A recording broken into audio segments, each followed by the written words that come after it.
ఈరోజు హైదరాబాద్ నగరంలో పాత నగరంలో కానీ సిటీలో కానీ సికింద్రాబాద్లో కానీ ఇవాళ రోడ్లపైన బిచ్చమెత్తుకునే వ్యక్తులు చాలా అయిపోయారు.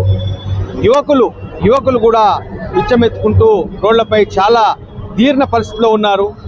వాళ్ళకు ప్రభుత్వం ఎంబడే వాళ్ళపై చర్య తీసుకొని వాళ్ళ బతుకు తెరువు కోసం ప్రభుత్వం తరఫున ఏమన్నా సహకరించాలి. ఇలా కొత్త ప్రభుత్వం వచ్చింది, ఇవాళ ఎన్నో గ్యారంటీలు ప్రజలకు ఇచ్చింది. కాబట్టి ఈ బిచ్చగాళ్ళను కూడా జర చూసి, ఇంతకుముందు చాలా తక్కువ ఉండేది, ఇప్పుడు మరీ ఎక్కువైపోయారు. రోడ్లో ట్రాఫిక్లకు కూడా ఇబ్బంది కలిగించే విధంగా ఈ బిచ్చగాళ్ళు ఏర్పడారు. అందులో యువకులు, ముసలి వాళ్ళు అందరూ చాలామంది బిచ్చగాళ్ళు ఈ మన హైదరాబాద్ నగరంలో, సికింద్రాబాద్ నగరంలో, ఇవాళ ఓల్డ్ సిటీలో ఎక్కడైతే చార్మినార్ కానీ, చాదరఘాట్ కానీ, సైదాబాద్ కానీ, చెంచల్గూడ కానీ ఇట్లాంటి నగరంలో బిచ్చగాళ్ళు చాలామంది అయిపోయారు. కాబట్టి ప్రభుత్వాన్ని మరియు చాలా ట్రస్టులు ఉన్నాయి ఇలా మన రాష్ట్రంలో.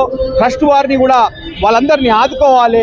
ఎందుకంటే యువకులు కూడా ఇవాళ ఎన్నో పనిముట్లు పని రకాలు ఉన్నాయి కాబట్టి ఎన్నో విధాలుగా సంపాదించుకునే స్ఫూర్తి ఉంది. కాబట్టి మన రాష్ట్రంలో ఇవాళ ప్రభుత్వం కూడా చాలా మంచి పథకాలు, ఇంతకుముందు ఉన్న తెలంగాణ ప్రభుత్వం కూడా పథకాలు పెట్టింది, ఈ ప్రభుత్వం కూడా పథకాలు పెట్టింది. కాబట్టి బీసీ, ఎస్సీ, ఎస్టీ, మైనార్టీలకు కూడా ఎన్నో పథకాలు పెట్టింది. సౌభాగ్య లక్ష్మి అంటూ ఎన్నో పథకాలు పెట్టింది. ఈ పథకాలను యూజ్ చేసుకుంటూ ఈ బిచ్చమెత్తుకునే పరిస్థితిని వాళ్ళు మర్చేటట్టు అన్ని ప్రభుత్వాలు, అన్ని ట్రస్టులు చేయాలని చెప్పేసి నేను విన్నవిస్తున్నా.